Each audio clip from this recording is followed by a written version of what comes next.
तो जो बिहेवियर है ये बड़ा इंपॉर्टेंट है, और खुदा हम में वो चीज़ डेवलप करना चाहता है कि हम वाकई बिहेव भी करें कि हम खुदा के बेटे बेटियां हैं या नहीं हैं।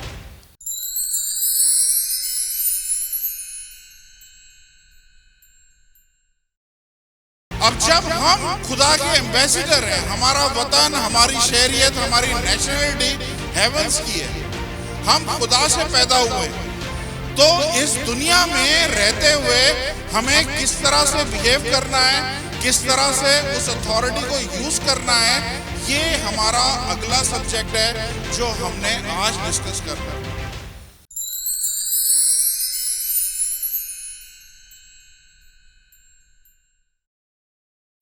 Praise the Lord. खुदावंद यीशु में आपकी सलामती हो।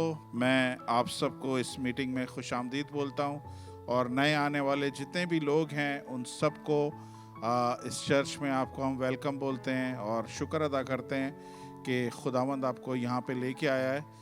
ये इत्तेफाक नहीं होता, अक्सर ये बोला जाता है कि आप इत्तेफाक से नहीं आए। ये हकीकत है कि जो नए आने वाले लोग हैं वो इत्तेफाक से नहीं आए, खुदा उनको वाकई लेके आया है, और आपको खुद ही अंदाज़ा हो जाएगा कि खुदा आपको क्यों यहाँ पे लेके आया है। हालेलुया। आइए खुदा के कलाम को सुनते हैं। उससे पहले कि हम खुदा के कलाम में आगे बढ़ें, मैं चूँकि एक इम्पॉर्टेंट टॉपिक मैंने पिछले संडे को शुरू किया है और मैं उस पर बज़िद हूँ कि आप लोग उसको अच्छे से अपने दिलों में उतारें, अपनी रूहों में उसको उतारें। इसलिए मैं चाहता हूँ कि थोड़ा सा रिकैप कर लें। पीछे से मैं थोड़ा सा सवाल करना चाहूँगा उन लोगों से जो लास्ट वीक आए हुए थे, और वो लोगों से ख़ास तौर पे जो लास्ट वीक नहीं आए थे, जिनको मैंने बोला है कि आपने सुन के आना है कलाम। तो स्टार्ट मैंने लिया था कि खुदा जब आसमान से नीचे देख रहा होता है तो कितने टाइप के लोग वो देख रहा होता है। कौन जवाब देगा? दो। कौन कौन से वो दो लोग हैं? Okay, very good. रूहानी होते हैं और जिस्मानी लोग होते हैं, जिस्मानी और स्पिरिचुअल, फिजिकल और स्पिरिचुअल। अच्छा, जो फिजिकल लोग हैं वो कौन लोग हैं? कौन बताएगा? जी जी, यूनुस भाई बताइए। जो हम सब हैं, कहाँ से ये पैदा हुए हैं? आदम से नहीं, औरत से पैदा हुए हैं। आदम में नहीं है इतनी कैपेसिटी। जो औरत से पैदा हुए हैं वो हम सब फिजिकल हैं। और स्पिरिचुअल कौन से लोग हैं? जो खुदा से पैदा हुए हैं। कोई स्मार्ट सा बच्चा बताएगा मुझे कि हवाला कौन सा था स्पिरिचुअल लोगों का? पहला यूहन्ना बता देता हूं मैं, 4-5। Praise the Lord, hallelujah, wonderful. जोरदार तालियां अपने लिए बजा दें। खुदा से पैदा होने के लिए क्या क्या करना होता है? कौन बताएगा? एलेक्स। 4-5 चीजें हैं, एक बता दो सिर्फ। खुदा से पैदा होने के लिए क्या करना होगा? रिपेंट करना होगा। Very good, very good. जी बताइए। जी जी, उसके लिए क्या करना होगा? तौबा उन्होंने बता दिया, रिपेंट करना, बपतिस्मा लेना होगा, और एक और चीज, ईमान लाना होगा। कहां से? दिल से। एक और चीज मिसिंग है। हाँ, मुंह से इकरार करना होगा, तब आप खुदा से पैदा होते हैं। हालेलुया। समझ आ गई आप लोगों को अच्छे से? Praise the Lord. जब हम खुदा से पैदा होते हैं तो ऐसा कुछ नजर नहीं आता कि हम खुदा से पैदा हो गए, लेकिन ये फिर बिलीफ सिस्टम शुरू हो जाता है कि हमें ये बिलीव करना है, हमें ये ईमान लाना है कि मैं खुदा से पैदा हो गया हूं। और जब मैं ईमान रखता हूं या जब मैं ईमान लाता हूं तो हमने बिहेव भी वैसे ही करना है कि मैं खुदा का बेटा या बेटी हूं। हालेलुया। हम जिस चीज पे बात कर रहे हैं वो है कि हम बिहेव करें, हम किस तरह से खुदा के बेटे बेटियां हैं। हालेलुया। प्रॉब्लम ये है हम सब में कि हम सब खुदा के कलाम को सुनते हैं, सब खुदा के कलाम पे यकीन भी करते हैं, लेकिन जब आता है बिहेव करने का टाइम तो हम बिहेव नहीं करते हैं। हम उस तरह से उस कैपेसिटी में बिहेव नहीं करते हैं जिस तरह हमें करना चाहिए। शहजादा चार्ल्स को आप सब जानते हैं। जब ये शहजादा था, अभी तो ये बादशाह है, जब ये शहजादा था और छोटा सा था 5-6 साल का, तब इसको इसके माँ बाप ने यूके में स्कूल में जब भर्ती कराया, स्कूल में जब उसका दाखला कराया, तो कोई ये इन लोगों के लिए, किंग और क्वीन के लिए स्पेशल स्कूल नहीं था, पब्लिक स्कूल था। पब्लिक स्कूल था जिसमें उसको दाखला कराया, और जब दाखला कराया वो गया अंदर, उस टाइम पे उसके साथ पढ़ने वाले सब नॉर्मल बच्चे थे, लेकिन उसके बाप ने और माँ ने, क्वीन एलिजाबेथ ने, और उस टाइम पे जो उनका किंग था, उसने एक चीज बोली कि बेटा याद रखना, तुम पढ़ तो रहे हो इन लोगों के साथ, लेकिन याद रखना तुम बादशाह के बेटे हो। मतलब ये चीज कह देना सिर्फ कि तुम बादशाह के बेटे बेटी हो, ये हमें बिहेव करने से रोकता है। अब वो शख्स जो भी बादशाह का बेटा बेटी है, वो और लड़कों के साथ शायद उस तरह से खेलेगा कूदेगा नहीं, शरारतें नहीं करेगा, तंग नहीं करेगा, क्योंकि उसे ये हमेशा एहसास रहेगा कि मैं इन जैसा नहीं हूं, बल्कि मैं बादशाह का बेटा हूं। हालेलुया। तो जो बिहेवियर है ये बड़ा इंपॉर्टेंट है, और खुदा हम में वो चीज डेवलप करना चाहता है कि हम वाकई बिहेव भी करें कि हम खुदा के बेटे बेटियां हैं या नहीं है। हालेलुया। समझ में आ रहा है? बाइबल में लिखा हुआ है, बाइबल में लिखा हुआ है कि तुम दुनिया के हो, तुम दुनिया में हो लेकिन दुनिया के नहीं हो। You are in the world but you are not of the world. समझ में आई? जैसे आप इमारत में हैं लेकिन इमारती नहीं है। हम सब इमारत में हैं लेकिन हम इमारती नहीं हैं।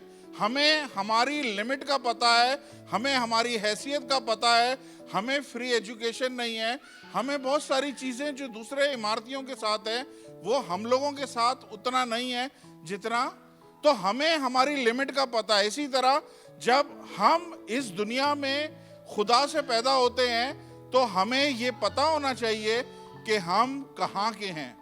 हम दुनिया में हैं लेकिन दुनिया के नहीं हैं। हमने किस तरह से बिहेव करना है ये हमें अपने एटीट्यूड से, अपने चाल चलन से, अपने बोल चाल से हमने दुनिया को दिखाना है कि हम खुदा के बेटे बेटियां हैं। Hallelujah, hallelujah. समझ में आया? अब मैं आपको एक डिमॉन्स्ट्रेशन करके दिखा रहा हूं ताकि फिर आपको 100% अगर कुछ नहीं समझ पाए ना तो फिर समझ जाएंगे। मैं जा रहा हूं पर्दे के पीछे, 3 लोग मेरे साथ और आ जाएं, 3 लड़के आ जाएं। आ जाओ जी, लड़के लड़के आ जाए, आ जाए, आ जाए। अब सिर्फ मेरी आवाज सुनेंगे, तस्वीर नहीं दिखेंगी, ठीक है? आवाज सुनते रहे मेरी। आप समझ लें ये जो पर्दा है, इसके इस तरफ जो हम खड़े हैं ये हम दुनिया में खड़े हुए हैं। ये खुदावंद में आने से पहले हम इस जगह पे खड़े थे। प्लीज समझ पा रहे हैं आप लोग? हम दुनिया में जब खुदावंद के पास नहीं आए थे, हम इस पर्दे के पीछे थे, और इस पर्दे के पीछे मैंने क्या किया? मैंने खुदावंद को कबूल किया, अपने मुंह से इकरार किया, बपतिस्मा लिया, और जब बपतिस्मा लिया तो उसी समय, उसी टाइम पे मुझे खुदा ने बोला कि मैं नए सिरे से पैदा हो गया हूं, और जब मैं नए सिरे से पैदा हुआ हूं तो खुदा मुझे दुनिया में से निकाल के उसकी बादशाही में लेके आ गया। अब मैं दुनिया में नहीं हूं, अब मैं उसकी बादशाही में हूं। पहला मेरा काम क्या है कि जो अभी पीछे पड़े हुए हैं, मैं उनको एक एक करके अंधेरे में से मैं रोशनी में लेके आऊं, खुदा की बादशाही में दाखिल करूं। ये मेरा अव्वलीन काम है। जोरदार तालियां हैं इनके लिए। अब मैं आपसे पूछना चाहता हूं, क्या चीज थी जिसने मुझे उस जगह से इस जगह पे लेके आया? क्या चीज थी? क्या चीज कौन सी क्वालिफिकेशन थी, कौन सी चीज थी जिसने मुझे पर्दे के पीछे से उसकी अजीब रोशनी में, उसकी बादशाही में शामिल किया? नहीं। कौन सी चीज थी, क्वालिफिकेशन क्या थी जिसने मुझे पीछे से आगे लेके आया? वो थी रिपेंटेंस। आई समझ में? मैंने तौबा करी है, मैंने बपतिस्मा लिया है, तो जो मेन चीज थी वो थी रिपेंटेंस। रिपेंटेंस ने क्या किया है? रिपेंटेंस मुझे दुनिया में से निकाल के, रिपेंटेंस की वजह से मैं खुदा की बादशाही में शामिल हुआ हूं। हालेलुया। अब मैं एक एग्जाम्पल देता हूं। अब मैं वहां पे था, मेरे लिए क्वालिफिकेशन क्या चीज थी? रिपेंटेंस, बपतिस्मा, इकरार, ये सारी चीजें मेरी क्वालिफिकेशन थी जिसने मुझे वहां पे से इस जगह पे लेके आया। मान लें मेरा एक छोटा बच्चा है, रोशेल है। रोशेल को उसके माँ बाप डॉक्टर बनाना चाहते हैं, और जब डॉक्टर बनाना चाहते हैं, उनके दिल में है कि रोशेल को हम डॉक्टर बनाएंगे, मेडिकल डॉक्टर बनाएंगे। और रोशेल को वो नर्सरी लेके गए, नर्सरी में एडमिशन कराया, और नर्सरी वालों ने उसे ABCD ये सारी चीजें सिखाई। नर्सरी पास करके वो केजी में गई है। केजी में जब गई है तो केजी वालों ने भी उसे ABCD सिखाई है, पास कर दिया। वो ग्रेड 1 में आ गई, वहां पे भी ABCD उसे सिखाई गई है। फिर प्राइमरी में गई है तो प्राइमरी में भी ABCD सिखाई गई है। सेकेंडरी में गई है, सेकेंडरी में भी ABCD सिखाई गई है। मुझे बताएं, एक टाइम आएगा जब उसके डॉक्टर बनने की एज होगी, क्या वो डॉक्टर बन जाएगी? क्या वो डॉक्टर की तरह फंक्शन कर सकती है? क्यों नहीं कर सकती है? क्योंकि वो हर साल एक ही चीज रिपीट कर रही है। वो आगे बढ़ी नहीं है, वो हर साल एक ही चीज, जो पुरानी चीज थी वही रिपीट कर रही है, वही पुरानी चीज को वो रिपीट कर रही है। फिर से मैं समझाने की कोशिश कर रहा हूं, ध्यान से समझिएगा। मैं किस वजह से उस पर्दे के पीछे से यहां पे आया हूं? रिपेंटेंस करके। मान ले, चले एक लफ्ज ले, रिपेंटेंस की वजह से मैं खुदा की बादशाही में शामिल हुआ हूं। अब जब मैं खुदा की बादशाही में शामिल हुआ हूं और मैं इधर आके भी इसी फिक्र में रहा हूं कि मुझे रिपेंट करना है, मुझे तौबा करनी है, मुझे तौबा करनी है, मुझे तौबा करनी है, मुझे रिपेंट करना है, मैं बढ़ूंगा आगे? नहीं बढ़ूंगा। मेरे साथ एक हवाला देखें। यह है एलिमेंट्री तालीम। एलिमेंट्री मतलब इब्तिदाई तालीम। Can you put Hebrew 6:1? Easy translation. बस आओ मसीह की तालीम की इब्तिदाई बातें छोड़कर कमाल की तरफ कदम बढ़ाएं, मुर्दा कामों से तौबा करने पर और खुदा पर ईमान लाने की। ठीक है, ये आपको उर्दू में पढ़ेंगे आपको नहीं समझ में आएगा, लेकिन इंग्लिश में पढ़ेंगे तो आपको बहुत अच्छे से समझ में आएगा। इंग्लिश में लिखा हुआ है, therefore living the elementary truth of the doctrine of Christ. Elementary क्या है? बिल्कुल बुनियादी, बिल्कुल foundation. Therefore, living the elementary truth of the doctrine of Christ, let us move on the maturity. कहां पे बढ़े हम? Maturity की तरफ बढ़े। Let us not lay again the foundation of, क्या लिखा हुआ है? Let us not lay again the foundation of repentance. बिल्कुल जो मैं आपको बता रहा हूं एग्जैक्टली पौलुस यही समझा रहा है कि मैं रिपेंटेंस करके मैं इस जगह पे आ गया हूं। अब मैं दोबारा से I should not put the foundation और एलिमेंट्री टीचिंग ऑफ रिपेंटेंस। अब मुझे मैच्योरिटी की तरफ बढ़ना है, मुझे कमाल की तरफ बढ़ना है, मुझे आगे बढ़ना है। ठीक है पास्टर साहब, बिल्कुल सही कह रहे हैं, आपने मैच्योरिटी की तरफ बढ़ना है, कमाल की तरफ बढ़ना है। लेकिन क्या होगा अगर मेरे से कोई गलती हो जाए? हालेलुया। फिर क्या होगा अगर मेरे से कोई गलती हो जाए? देखें, गलती का मैं आपको बाद में बताता हूं, सिर्फ आपको जो समझाने की कोशिश कर रहा हूं वो समझे पहले। मेरे साथ निकालें फिलिपियन 3:20 मगर हमारा वतन आसमान पर है और हम एक मुनज्जी यानी खुदावंद यीशु मसीह के वहां से आने का इंतजार कर रहे हैं। For our citizenship is in heaven. जब आप खुदा से पैदा हो गए हैं, आपकी सिटीजनशिप कहां की हो गई है? आसमान की हो गई है। आपकी सिटीजनशिप आपकी कहां की है? आसमान की है। मान लें जैसे पाकिस्तान का एम्बेसडर है, वो यूएई में है, लेकिन उसके पास पूरी अथॉरिटी है कि वो आपको वीजा भी इशू कर सकता है गवर्नमेंट के बिहाफ पे, क्योंकि वो रिप्रेजेंट कर रहा है एक गवर्नमेंट को पीछे। सुन रहे हैं आप?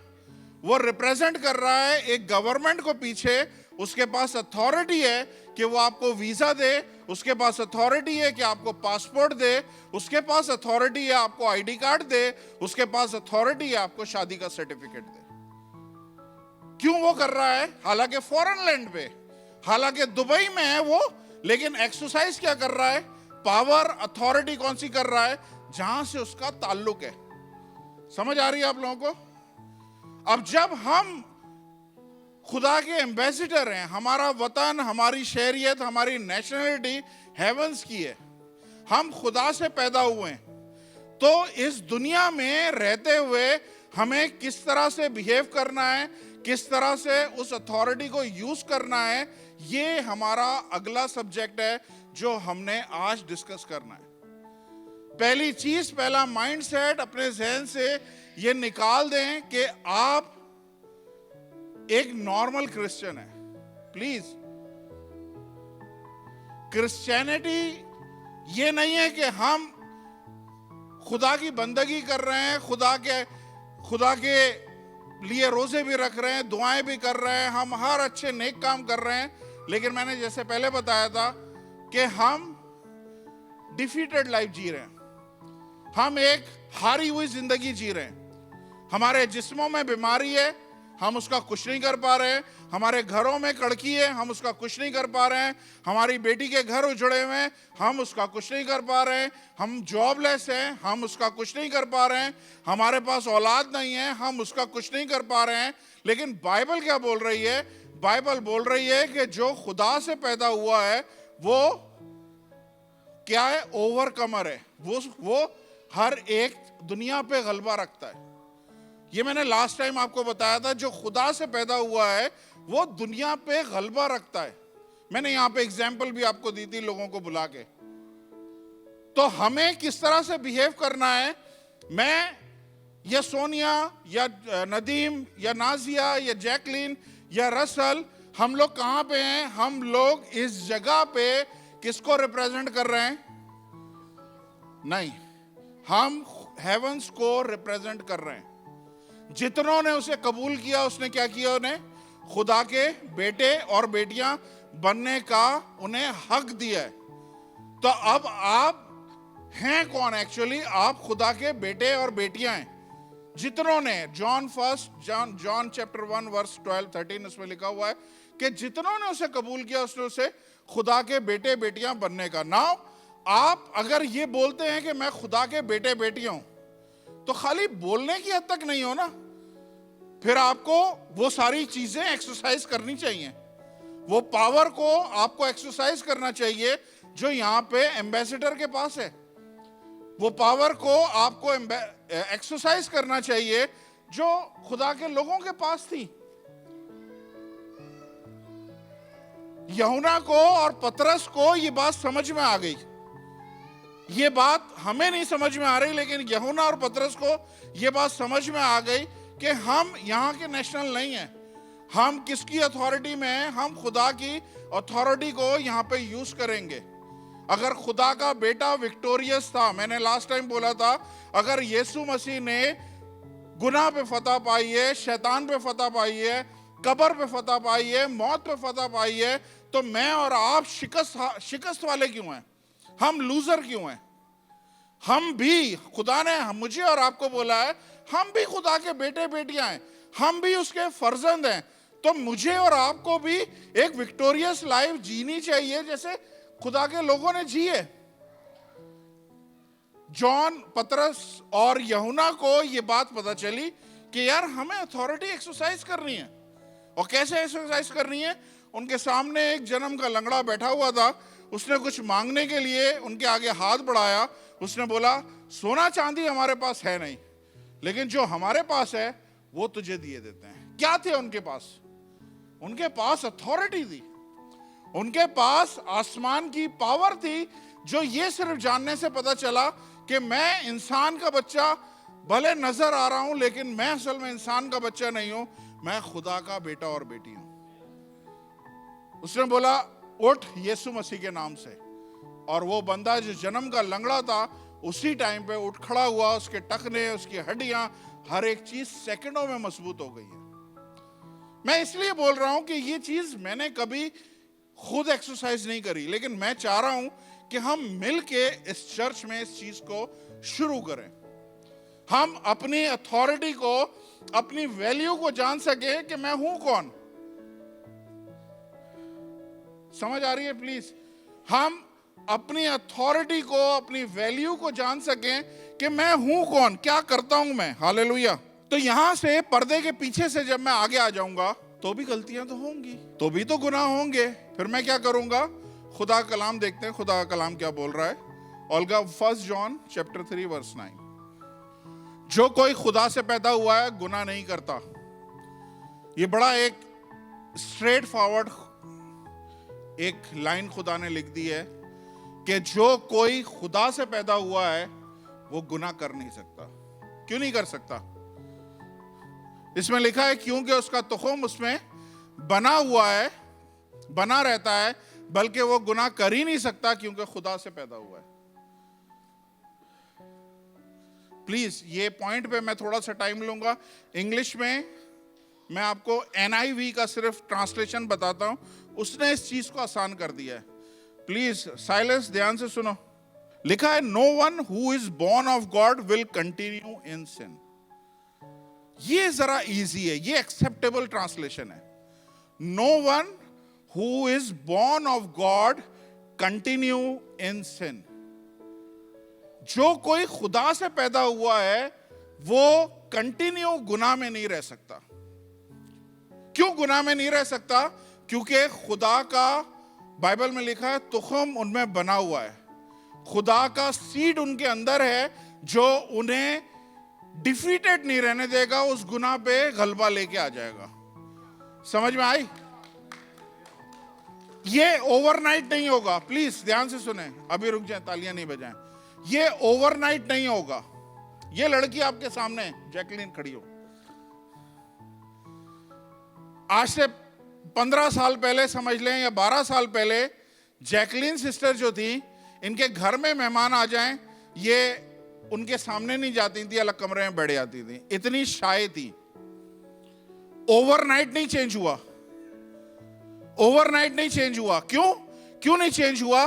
क्योंकि जो खुदा से पैदा हुआ है वो इस वीकनेस में हमेशा नहीं रह सकता। वो एक दिन गलबा पा लेगा, वो एक दिन ओवरकम कर लेगा। समझ में आ रही है? इनको टाइम लगा, इनको ईयर्स लगे, लेकिन जो अंदर का DNA था खुदा का, वो क्या कर रहा था? वो बैठने नहीं दे रहा था। नहीं, तू इस तरह छुप के बैठने वाली नहीं है, तू शेरनी की तरह हजारों के सामने मेरे कलाम को प्रोक्लेम करेगी। और आज वो वक्त है। रसल भाई, माफ कीजिएगा, रसल आए, बैठे हैं, आप लोग बैठे हैं। रसल को आप सब जानते हैं, चर्च में कोई चीज इतनी छुपी हुई नहीं है। रसल को स्टेज फियर था, लोगों के सामने इसको फियर था। ओवरनाइट ठीक नहीं हुआ। लास्ट संडे आपने देखा कितना जबरदस्त मैसेज खुदा के बंदे ने दिया। मैं क्या बताना चाह रहा हूं? अगर पौलुस बोल रहा है, प्लीज बैठे, पौलुस क्या बोल रहा है? जो खुदा से पैदा हुआ है वो गुनाह कर ही नहीं सकता, गुनाह कर ही नहीं सकता, पहली चीज। लेकिन उसको इंग्लिश वालों ने, इंग्लिश में जिसने ट्रांसलेशन करी है, उसने बोला है कि वो कंटिन्यू गुनाह में नहीं रह सकता। आपकी जिंदगी में कोई वीकनेस है, आप गंदे क्लिप्स देखते हैं और आप समझते हैं लाइफ टाइम ये मेरे साथ रहेगा। मैं आपको बता रहा हूं, एक दिन आएगा खुदा इसमें से आपको ऊपर उठा लेगा और आप अपने पैरों के नीचे इस चीज को कुचल देंगे। आप सिगरेट पीते हैं, आप कंटिन्यू गुनाह में नहीं रहेंगे, एक दिन आएगा खुदा इस सिगरेट पे आपको गलबा दे देगा। आप शराब पीते हैं, एक दिन आएगा खुदा कंटिन्यू आपको इसमें रहने नहीं देगा, खुदा आपको इसमें से निकाल के गलबा देगा, आपको खड़ा करेगा। Hallelujah, praise the Lord. समझ में आ रही है? तो जो खुदा से पैदा हुआ है वो गुनाह कर ही नहीं सकता। उसकी दूसरी रीजन क्या है? दूसरा रीजन है कि मैं बिहेव करूं उस तरह से, मैं बिहेव करूं उस तरह से कि मैं खुदा से पैदा हुआ हूं। मोबाइल देंगे? कोई मोबाइल है? ये मैं रील देख रहा हूं, रील देखते देखते एक गंदी सी रील आ गई। अब मेरे अंदर से आवाज आनी चाहिए, तू खुदा का बेटा है, तू ये काम करेगा? समझ में आ रही है? It is all about understanding कि मैं इसे परसीव किस तरह से कर रहा हूं, मैं इसे ले अपने अंदर किस तरह से रहा हूं, मैं इसमें बिहेव किस तरह से कर रहा हूं। अगर मैं बिहेव कर रहा हूं ये सोच के कि मैं खुदा का बेटा हूं, ये हकीर चीजें, ये गलीज चीजें हैं, इनको मैं देखूंगा? मैं, मेरा बाप जो आसमानों से मुझे देख रहा है, वो मुझे देख के कितना शर्मिंदा होगा। खुदा जब हमें उस पर्दे के पीछे से यहां पे लेके आता है ना, खुदा हमारी जिंदगी में एक बाप की तरह और एक कोच की तरह खुदा आसमान से देख रहा होता है। प्लीज सुनिएगा, मान लें एक रेसलर है, उसका एक कोच है जो उसे रेसलिंग सिखा रहा है। खुदा बिल्कुल उस कोच की तरह आसमानों से देख रहा होता है। जब आसमानों से नीचे देखता है, पता चलता है वो रेसलर हार गया। खुदा हिम्मत नहीं हारता, खुदा बोलता है नहीं, आएगा एक दिन जब ये ओवरकम हो जाएगा, आएगा एक दिन ये ओवरकम हो जाएगा। इसलिए बाइबल में लिखा है कि खुदा बड़ी तसल्ली के साथ हमारे साथ बर्ताव करता है। बड़ा टाइम हमें खुदा देता है कि हम अपने आप को प्रूफ कर सके कि मैं और आप खुदा के बेटे बेटियां हैं। हालेलुया, समझ में आ रही है? ये मेरा और आपका बिहेवियर है कि जमीन पे रह के अगर मैं गरीब हूं तो खुदा मुझे गुर्बत में नहीं रखना चाहता।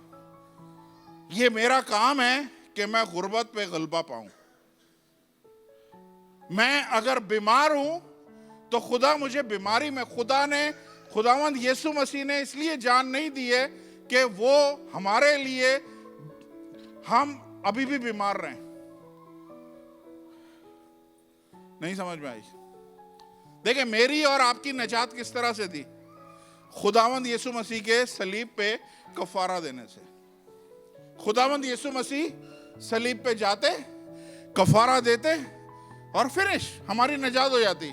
लेकिन बाइबल बताती है कि सलीब पे जाने से पहले वो पायलट के घर में गए, उसके महल में गए और वहां पे उसको यूं करा गया और उसकी पीठ पे कोड़े मारे गए। बड़ा इजी था ना, सीधा नजात करो, सलीब पे जाओ, नजात कर दो, खत्म हो गई बात। क्या जरूरत थी उसको कोड़े खाने की? क्या जरूरत थी इतना खून बहाने की? और फिर आगे लिखता है कि उसके कोड़ों की मार से मैंने और आपने शिफा पाई है। हालेलुया। क्या मैं इस बात का बिलीव कर सकता हूं कि उसके कोड़ों की मार से मैंने शिफा पाई है? नहीं, हम नहीं बिलीव करते हैं। हम इसे पुराने जमाने की कहानी समझते हैं, पुराने जमाने का किस्सा समझते हैं। हम समझते हैं हुआ होगा हिस्ट्री में, इससे मेरा लेना देना क्या है? जिस दिन मुझे और आपको यह समझ में आ गई कि इससे मेरा लेना देना क्या है, उस दिन हमारी जिंदगी चेंज हो जाएगी। उस दिन ये चर्च की हालत चेंज हो जाएगी। उस दिन दुबई की हालत चेंज हो जाएगी। उस दिन जो आप 900,000 की नौकरियां कर रहे हैं, वो सारी चीजें चेंज हो जाएंगी। क्योंकि आपको ये पता चल जाएगा कि जब मैं पीछे से आगे आ गया हूं, तो अब मैं कंटिन्यू सिन में रह ही नहीं सकता। हो सकता है साल रह लूं, 2 साल रह लूं, 3 साल ले लूं, लेकिन एक दिन खुदा मुझे इनमें ओवरकम करेगा। खुदा मुझे इसमें फाते करार देगा और मैं इन सब चीजों को अपने पैरों के नीचे रोन दूंगा। समझ आ रही है? नहीं आ रही है? Please, hallelujah. अब खुदा क्या बोल रहा है? फिर से अल्लाह पढ़ लें। Whoever is born of God does not practice sin. चलो, ये फिर भी थोड़ा सा एक्सेप्टेबल है।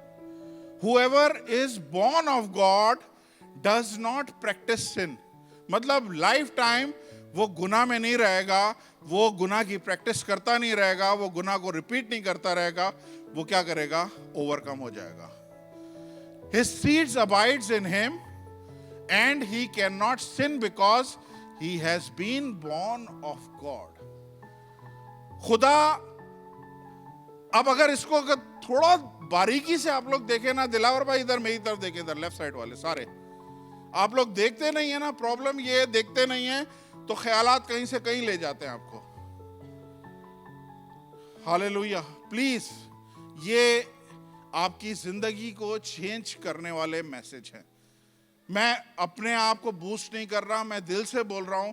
जैसे आप पहली दफा सुन रहे हैं, मैं भी पहली दफा सुन रहा हूं, इसलिए ध्यान से सुन लें। जो चीज मुझे 56 साल में पता चली है, आप लोगों को अभी पता चल रही है। यहां पे देखें, यहां पे हो क्या रहा है, यहां पे हो क्या रहा है, कोई बारीकी को समझ सकता है यहां पे क्या हो रहा है? Whoever is born of God does not practice sin. His seeds abides in him and he cannot sin because he has been born of God. अगर आप देखेंगे आपको समझ में आएगा, खुदा इस जगह पे एक चीज पे फोकस कर रहा है, और वो फोकस क्या है? कि तुमने गुनाह पे फोकस नहीं करना है। अगर तुम गुनाह पे फोकस करोगे, मैं तुम्हें एडवांस में बोल रहा हूं, यू विल ओवरकम। ये खुदा अगली आयतों में बोल रहा है कि मैं तुम्हें एडवांस में बोल रहा हूं, you will overcome. Don't focus on sin, but focus on who? Not sin but son. Focus on son, not sin. अगर आप सन पे फोकस करेंगे, यू विल ओवरकम। लेकिन अगर आप गुनाह पे फोकस करेंगे, यू विल 100% कॉन्शियस अबाउट सिन।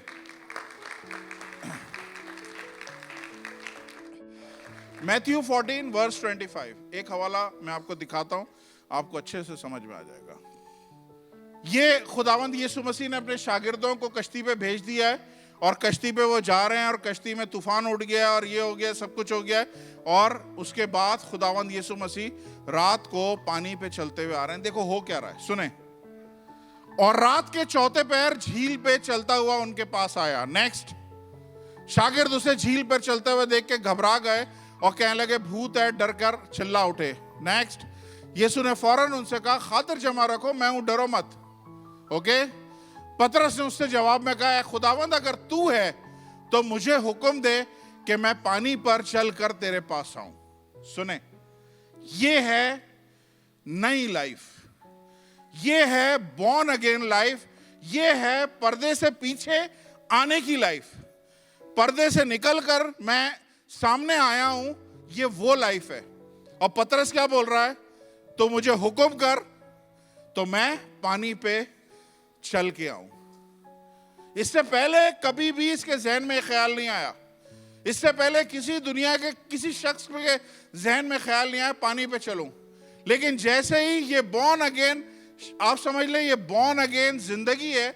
जैसे ही आप नए सिरे से पैदा होते हैं, बाहर आते हैं, आपको नजर आता है अगर खुदा ऐसा कर रहा है, अगर यीशु ऐसा कर रहा है, तो मैं भी कर सकता हूं। खुदावंद यीशु मसीह ने खुद बोला है कि तुम मेरे से भी बड़े बड़े काम करोगे। बोला है नहीं बोला है? या मैं अपनी तरफ से बोल रहा हूं? कब करोगे भाई, कब करोगे खुदा से बड़े बड़े काम? जब हम समझेंगे कि हम खुदा के बेटे बेटियां हैं, जब हम समझेंगे कि जो मेरे अंदर है वो उससे बड़ा है जो दुनिया में। तो पतरस ने बोला, खुदावंद तू चल सकता है तो मैं भी चल सकता हूं। और पतरस बाहर निकल आया और पतरस चलने लगा पानी पे। और चलते चलते पतरस ने किसको देखना शुरू किया? आगे पढ़ें। उसने कहा, पतरस कश्ती से उतरा, यीशु के पास जाने के लिए पानी पर चलने लगा। Praise the Lord, wonderful. Next क्या हुआ? लेकिन जब हवा देखी तो डर गया, और जब डूबने लगा तो चिल्ला उठा, खुदावंद मुझे बचा। ये किसकी तरफ कॉन्शियस था? मुझे अब बताइए, किसकी तरफ इसका ध्यान था? ये तूफान की तरफ ध्यान था इसका, ये पानी की तरफ, हवाओं की तरफ, इसका ध्यान था सामने खुदावंद यीशु मसीह क्या बोल रहे हैं, बेटा तूने इधर उधर नहीं देखना है, तो इधर उधर देखेगा तो डूब जाएगा। तू सिन कॉन्शियस नहीं हो, तू सन कॉन्शियस हो। तू सन कॉन्शियस होगा तो मैं तुझे संभाल भी लूंगा। आगे चले आगे चले आगे चले। लोग इस चीज को नोटिस नहीं करते हैं। यीशु ने फौरन हाथ बढ़ाकर उसे पकड़ लिया और उससे कहा, ए काम एतकाद, तू क्यों शक किया? नेक्स्ट। और जब वो कश्ती पर चढ़ गए तो हवा थम गई। ये वाली लाइन कोई भी नहीं देखता है। कश्ती पे कैसे गए फिर ये लोग? कश्ती तो इनके पास नहीं आई। इसका मतलब है कि ये लोग फिर चलकर ही कश्ती तक गए। हालेलुया। चलता हुआ तूफान, हर चीज आपे से बाहर है, लेकिन क्या है पतरस के दिल में है कि अगर वो कर सकता है, वो भी खुदा का बेटा है, तो मैं भी खुदा का बेटा हूं। अगर वो कर सकता है तो मैं भी कर सकता हूं। और खुदावंद यीशु मसीह ने मुझे आपको हर एक को बोला है कि जो काम मैंने किए हैं इससे भी शायद बड़े बड़े काम तुम लोग कर लो। लेकिन ये माइंडसेट समझने की कोशिश करो, ये अंडरस्टैंडिंग लेने की कोशिश करो कि तुम्हें किस तरह से बिहेव करना है। तुम इंसान के बेटे बेटी नहीं हो, तुम इस जगह पे, इस दुनिया में उधर के रिप्रेजेंटेटिव हो, वहां के एम्बेसडर हो। तुम्हारी शहरियत वहां की है, तुम्हारी नेशनलिटी आसमान की है। तुम आसमान की चीजों को एक्सरसाइज करो तो देखो कि मैं करता हूं या नहीं करता हूं वो चीज तुम्हारे लिए। हालेलुया। समझ आ रही है?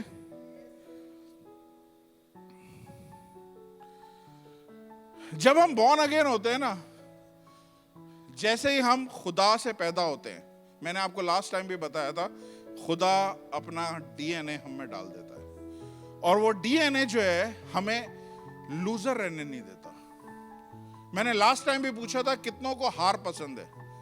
आप में से किसी ने भी नहीं हाथ उठाया। हम सब जीतना चाहते हैं, हम सब जीतना चाहते हैं। क्यों जीतना चाहते हैं? क्योंकि खुदा चाहता नहीं है कि हम हारे हुए ठहरें। खुदा चाहता है कि हम लूजर नहीं हो बल्कि विक्टोरियस हो। तो खुदावंद यीशु मसीह मुझे या आपको क्या बनाने के लिए आया? काहे के लिए आया था वो? सिर्फ पापों से निजात देने के लिए? फिर मैंने दे दी निजात, जियो अपनी जिंदगी, जीना है जियो। वो हमें विक्टोरियस बनाने के लिए आया था। विक्टोरियस का मतलब ये नहीं कि आपके पास बहुत सारे पैसे हों। विक्टोरियस का ये मतलब नहीं कि आपके पास बहुत सारी बिल्डिंगें हों। विक्टोरियस का ये मतलब नहीं कि आपकी जिंदगी में कोई चैलेंज ना हो। लिखा है सादिक पर मुसीबतें बहुत हैं, लेकिन खुदा हर एक में से उसे निकालता है और उसे फतह देता है। आप किसी भी प्रॉब्लम के आगे झुकेंगे नहीं। खुदा हर एक में से आपको निकालेगा और आपको सरफराजी बख्शेगा। तो खुदावंद यीशु मसीह इस दुनिया में किस लिए आए? खुदावंद यीशु मसीह इस दुनिया में इसलिए आए कि मैं विक्टोरियस बनूं। बताइए खुदावंद यीशु मसीह कौन सा मजहब लेके आए? बताइए, पीछे वाले बताए। जिंदगी का मजहब लेके आए। हाँ, खुदावंद यीशु मसीह कोई मजहब नहीं लेके आए। खुदावंद यीशु मसीह वो रिश्ता जो बागे अदन में बाप के साथ टूट गया था, उसको जोड़ने के लिए आए। कोई मजहब नहीं है खुदावंद यीशु मसीह लेके आए। मजहब कौन लेके आता है? मजहब खुदा के नबी लेके आते हैं। जो खुदा की तरफ से भेजे जाते हैं वो धर्म और मजहब लेके आते हैं। और मजहब क्या बताता है कि किस तरह आप खुदा तक पहुंच सकते हैं। दुनिया का हर मजहब, पीछे वाले, दुनिया का हर मजहब क्या बताता है कि आप किस तरह खुदा तक पहुंच सकते हैं। लेकिन क्रिश्चियनिटी ऐसी नहीं है। क्रिश्चियनिटी ये बताती है कि किस तरह खुदा आप तक पहुंचा है। It's a hell of a difference. ये बहुत बड़ा फर्क है दूसरे मजहबों से। हमारा मजहब, हम जिसे हम ये बोलते हैं क्रिश्चियनिटी, ये कभी भी ऐसा नहीं बोलता। ये बताता है कि खुदा खुद इंसान तक कैसे पहुंचा है वो समझो। क्या खुदा को जरूरत पड़ी कि वो इंसान तक पहुंचे? क्यों खुदा चाहता था कि ये इंसान विक्टोर, क्यों खुदा ने मुझे वहां से निकाल के इस जगह पे लेके आया? बताइए मुझे।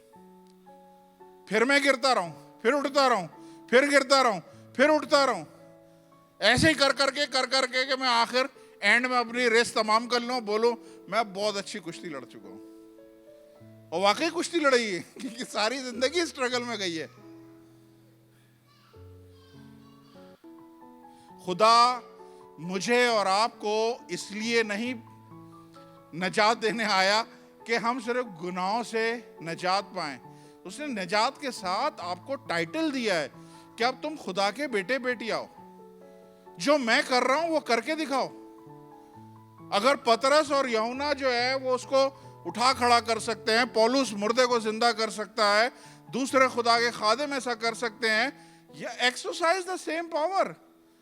उस ताकत को, उस पावर को आप भी यूज करो, मैं भी यूज करूंगा।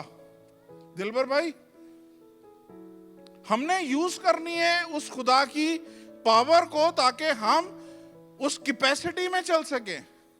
हम इमारत में इमारती नहीं है। क्यों? हमारी कैपेसिटी नहीं है कि हम वो चीजें बेनिफिट ले सकें जो दूसरों को मिल रहे हैं।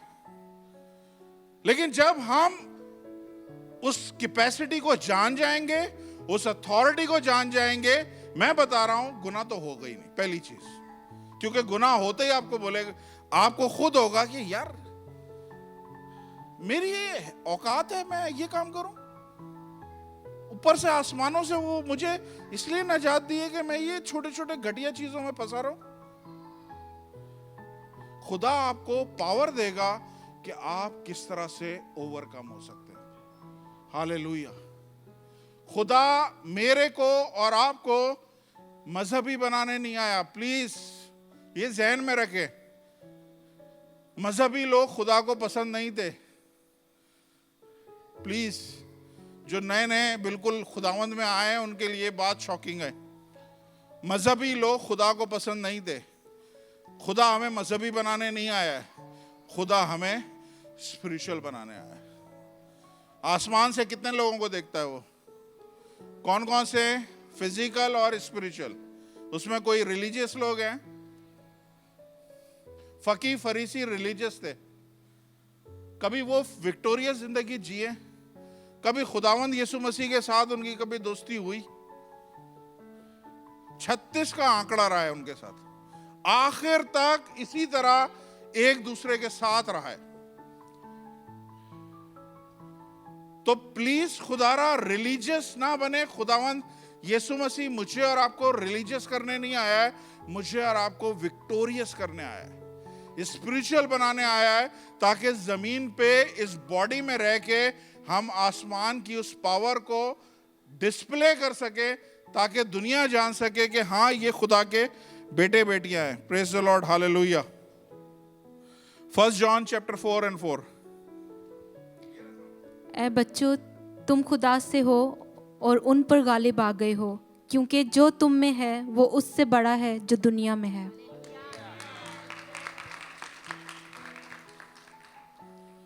आपके अंदर खुदा खुद रहता है।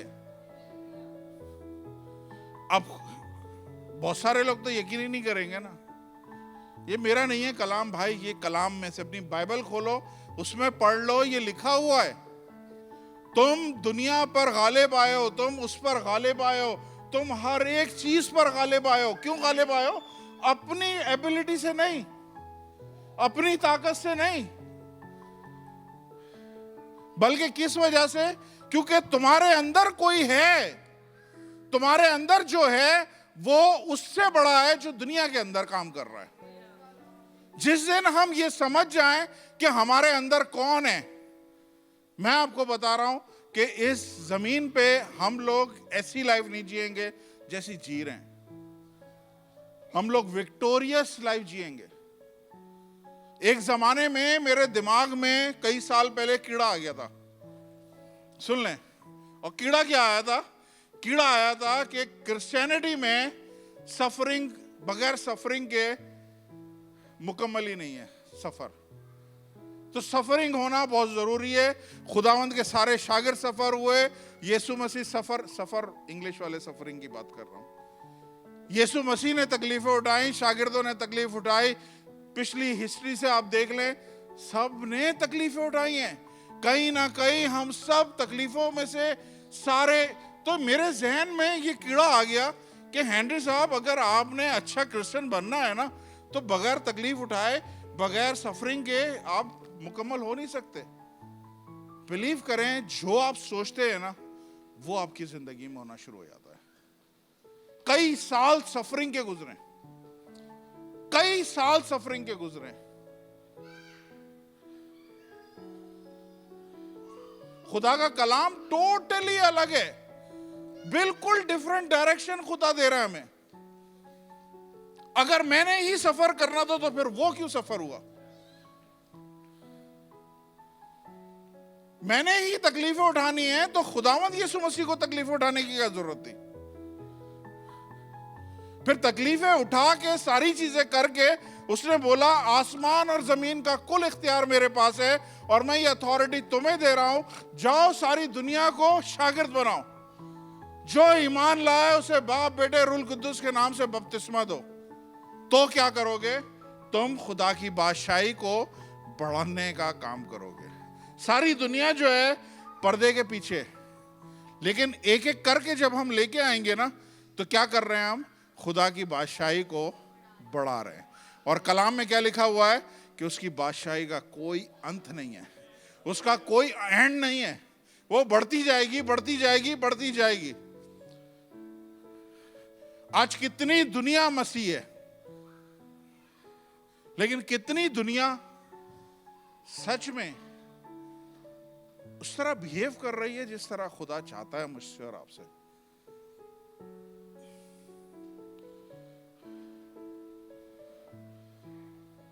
मुझे दिल से जवाब दे, क्या दुनिया की कोई पावर है जो आपको माँ बाप बनने से रोक सकती है अगर खुदा आपके अंदर है?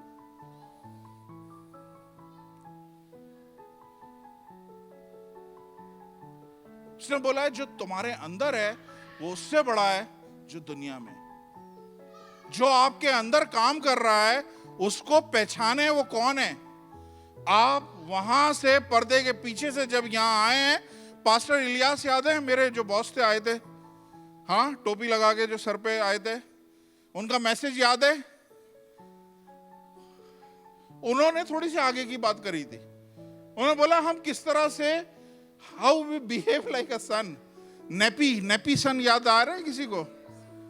जो जगह जगह सुसु कर देते हैं, जो कभी इसको बाप बना लेते हैं, कभी उसको बाप बना लेते हैं, कभी ये पिता हो गया, कभी वो पिता हो गया। पास्टर इलियास ने, बस समझ ले मैं उसके पीछे से मैसेज दे रहा हूं, उसके पीछे से ला के उस जगह पे कनेक्ट कर रहा हूं जो पास्टर इलियास ने बोला है। पांच तरह के क्रिश्चियन बताए थे।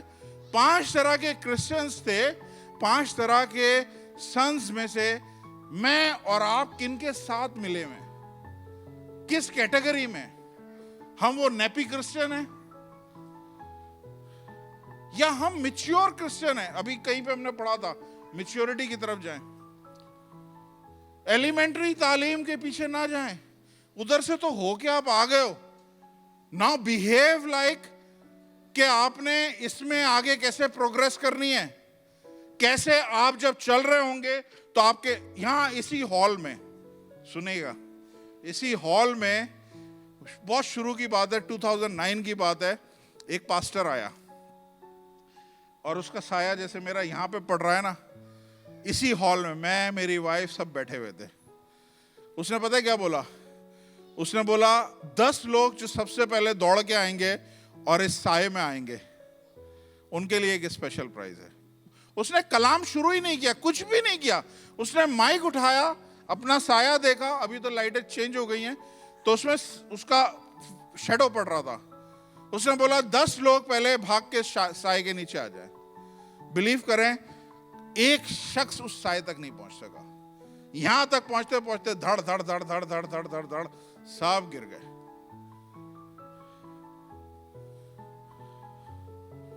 ये है रिप्रेजेंट। ये है पावर।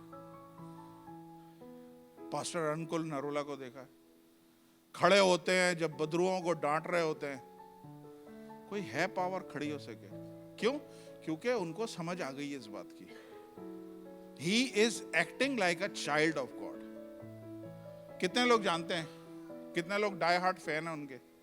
बहुत सारे लोग हैं। तो क्या है, उनको ये पता चल गया है कि मैंने इस बॉडी में, इस दुनिया में रहते हुए किस तरह से फंक्शन करना है, किस तरह से मैंने बिहेव करना है, किस तरह से मैंने अपनी अथॉरिटी को यूज करना है। ये चीज आज मैं आपको सिखा रहा हूं कि प्लीज जाग जाएं, छोड़ें वो पुरानी मसीहत जिसमें हम रह रहे थे तकलीफों के साथ। अब आप बिहेव करें इस तरह से कि जैसे हम वाकई खुदा के लोग हैं। हालेलुया।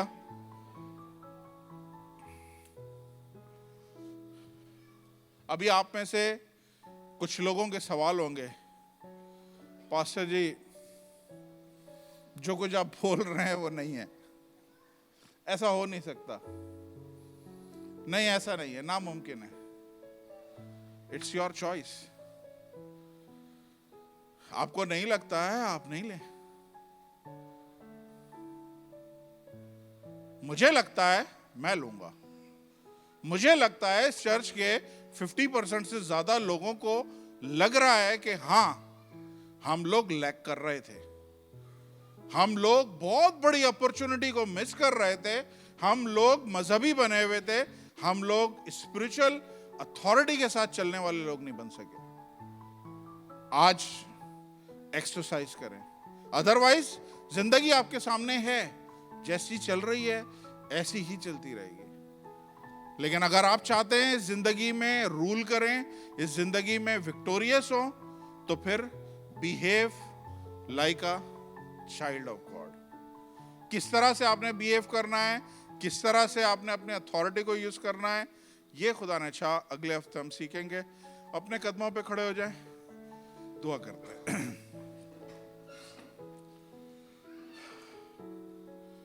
ओरा शांति रे बेसेके खोला मंथा बोरी शांता रबा सुखो लोभा राशा रबा सुखो मराला खोरिया नांथा मारो शेखे। आइए थोड़ी देर गैर सुबाने बोले। इस जगह पे खुदा की हजूरी है। हालेलुया। बोलना शुरू करें, बोलना शुरू करें। बहुत जल्द हम चर्च के चीजों को चेंज होता हुआ देखेंगे। बहुत सारे पैटर्न हमने इस चर्च में चेंज करने हैं, बहुत सारी चीजों को चेंज करना है। और आप देखिएगा किस तरह आपको मुझे कुछ करने की जरूरत नहीं होगी। खुदा इस जगह पे उस अथॉरिटी को देखेगा और खुदा काम करना शुरू करेगा। हालेलुया। रखा रबा शोंथोरे बेसेके। वो लोग कलाम सुना रहे थे और बाइबल बताती है खुदावंद यीशु मसीह उनके साथ काम कर रहा था। उस कलाम को जो वो लोग सुना रहे थे, मौजज़ात के साथ प्रूफ कर रहा था कि ये साइन और वंडर्स के साथ वो कलाम पूरा हो रहा था। क्यों पूरा हो रहा था? क्योंकि वो कलाम को समझ गए थे कि कलाम है क्या चीज, क्या अथॉरिटी, क्या पावर, किस बिहेवियर के साथ हमने इस दुनिया में चलना है। मैं पर्दे के पीछे से आगे आ गया हूं, तो मेरी लाइफ अगर वैसी है जैसे पर्दे के पीछे थी और आगे आने के बाद भी वैसे ही है, तो फिर फायदा क्या हुआ मेरा आगे आने का? मैं आसमान की बादशाही में जाऊंगा, बिल्कुल जाओगे, रोते सिसकते चले जाओगे। लेकिन यहां पे रूल करने के लिए, यहां पे विक्टोरियस जीने के लिए आपको बिहेव करना होगा जो खुदावंद यीशु मसीह बिहेव करता था, जो उसके शागिर्द बिहेव करते थे। हालेलुया। खुदावंद आसमानी बाप, मैं यीशु के नाम से खुदावंद आपके सामने झुकता हूं, आपके नाम को धन्यवाद बोलता हूं, आपका शुक्र अदा करता हूं खुदावंद कि आपने हमारी आंखों को खोला इस ट्रुथ की तरफ से। खुदावंद, ये सच जो छुपा हुआ था, जो हमारे दिलों में घुस नहीं रहा था, हमारी स्पिरिट में सिंक नहीं हो रहा था, खुदावंद आज हमें समझ में आ गया है कि हम खुदावंद पर्दे से पीछे से आगे इसलिए लाए गए हैं ताकि खुदावंद आप हम में बस सको, आप हम में रह के काम कर सको। आप खुदावंद हमारे अंदर हो और हम में जो है वो उस दुनिया में जो है उससे बहुत बड़ा है। खुदावंद है बाप, हर एक चीज हमारे से मुमकिन है क्योंकि खुदावंद हम खुदा के बेटे बेटियां हैं। आप आसमान पे से एक बाप की तरह हमें देख रहे हो स्ट्रगल करते हुए, लेकिन आप जानते हो कि ये ओवरकमर लोग हैं। ये चर्च ओवरकमर है, इस चर्च के लोग ओवरकमर हैं। मैं डिक्लेयर करता हूं कि एक भी शख्स यहाँ पे बीमारी के साथ जो आया है वो बीमारी के साथ जाएगा नहीं। एक भी बे औलाद जोड़ा अब मजीद बे औलाद नहीं रहेगा। एक भी खुदावंद बीमार शख्स अब मजीद बीमारी में नहीं रहेगा। एक भी जॉबलेस शख्स अब मजीद जॉब के बगैर नहीं रहेगा। खुदावंद है बाप, हमें रूल करना सिखाएं। ये दुबई में सारी दुनिया आके हाथ डालती है और सोना निकाल के ले जाती है और आपके लोग खुदावंद सिसक रहे हैं। यीशु के नाम से खुदावंद हमारे ईमानों को कुंदन करिए, हमारी सोचों को क्लियर करें, हमें पहचानने का खुदावंद फजल दीजिए कि हम बिहेव कर सके उस तरह से जैसे खुदा के बेटे बेटियां करते हैं। मैं दिल से दुआ करता हूं खुदावंद हमारे हालात वैसे ना रहें जैसे थे। यीशु के नाम से खुदावंद, ये साल तब्दीली का साल है, ये साल डिक्लेरेशन का साल है, ये साल खुदावंद ऐलानात का साल है, ये साल खुदावंद है बाप आप कुछ नया करने वाले हो। ये साल खुदावंद है बाप, ये चर्च खुदावंद है बाप ये कौमों में जाने वाला है, ये नेशंस में जाने वाला है, क्योंकि आपने बोला है जाओ कौमों को शागिर्द बनाओ। तो खुदावंद है बाप इस चर्च से लोग जाएंगे और कौमों में जाएंगे। ये चर्च कौमों को अप्रोच करने वाला है, ये चर्च इंडिविजुअल्स को नहीं कौमों को अप्रोच करेगा। खुदावंद है बाप, मैं दिल से शुक्रगुजार हूँ यीशु के नाम से। खुदावंद सारी कांग्रीगेशन पे आपकी बरकत चाहता हूँ। खुदावंद अगर कोई वीज़े के साथ है, यीशु के नाम से हम खुदावंद है बाप इस मुल्क के लॉ को हुक्म देते हैं चेंज हो। खुदावंद हम सारी इन्वायरमेंट को हुक्म देते हैं चेंज हो और अपने लोगों के लिए फेवर हो, फेवर शुरू हो खुदावंद, क्योंकि आपने बोला है सारे हालात मिलके खुदा से प्यार करने वालों के लिए भलाई पैदा करते हैं। खुदावंद इस सारे हालात में से इनके लिए भलाई निकालिए। आपका शुक्र हो, यीशु के नाम से मांगता हूँ, आमीन आमीन।